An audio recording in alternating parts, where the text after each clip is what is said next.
അപ്പോൾ M G സോമനും കമലഹാസനും ഒരുമിച്ച് ഇവർ സുഹൃത്തുക്കളായിട്ടൊക്കെ കുറേ സിനിമകളൊക്കെ അഭിനയിച്ചിട്ടുണ്ട്. കുറേ ബ്ലാക്ക് ആൻഡ് വൈറ്റ് സിനിമകളൊക്കെ ഉണ്ട്, നമുക്കറിയാം.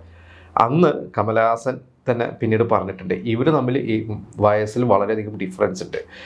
ഒരു 12-13 വയസ്സ് ഇവർ ഡിഫറൻസ് ഉണ്ട്. കമലഹാസനെക്കാട്ടും അത്രയധികം സീനിയറാണ് എം ജി സോമൻ. പക്ഷേ എം ജി സോമൻ അന്ന് വളരെ ഒരു യങ് ആണ് കാണാനൊക്കെ. അതായത് കമലഹാസനെ അറിയില്ലായിരുന്നു. ഇവർ വിചാരിച്ച ഒരേ പ്രായമാണ്. അങ്ങനെ ഒരു എടാ പോടാ എന്നുള്ള രീതിയിലാണ് ഇവർ തമ്മിലുള്ള ഒരു ബന്ധമൊക്കെ തുടങ്ങുന്നത്. സോമനെ പേരെടുത്താണ് എടാ എന്നൊക്കെയാണ് വിളിച്ചത്. പക്ഷേ കുറേ കാലം കഴിഞ്ഞിട്ടാണ്, കുറച്ച് ഇവരുടെ സൗഹൃദമൊക്കെ ദൃഢമായ ശേഷമാണ് കമലഹാസൻ്റെ മനസ്സിലാവുന്നത് എം ജി സോമൻ എത്രയോ സീനിയർ ആണെന്നുള്ളത്.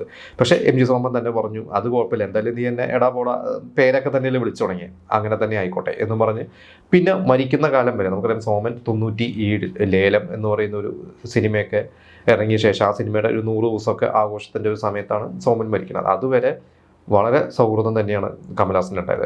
പിന്നെ ഒരു 80കളൊക്കെ കഴിഞ്ഞപ്പോൾ കമലഹാസൻ അധികം മലയാള സിനിമകളൊന്നും ചെയ്തിട്ടില്ല. പിന്നെ എം ജി സോമൻ നമുക്കറിയാം 80കളൊക്കെ കഴിഞ്ഞപ്പോൾ മമ്മൂക്കയുടെയും ലാലേട്ടൻ്റെയൊക്കെ ഒരു എൻഡോടുകൂടി അദ്ദേഹം ക്യാരക്ടർ റോളുകളിലേക്കൊക്കെ മാറി. പിന്നീട് അച്ഛൻ വേഷങ്ങളും വില്ലൻ റോളുകളൊക്കെ ചെയ്തിട്ടുണ്ട്. പിന്നെ കുറേ നാളുകൾക്ക് ശേഷം 87 ഐ വി ശശിയുടെ തന്നെ വൃത്തം എന്ന് പറയുന്ന സിനിമയിൽ കമലഹാസനായിരുന്നു ഹീറോ. ശോഭനുണ്ട്, അതിൽ എം ജി സോമനൊക്കെ ആയിട്ട് ഇവർ ഒരുമിച്ചൊക്കെ അഭിനയിച്ചിട്ടുണ്ട്. പക്ഷേ ഒരുമിച്ച് അഭിനയിച്ചില്ലെങ്കിലും ഇവർ തമ്മിൽ വളരെ അടുത്ത ബന്ധമായിരുന്നു.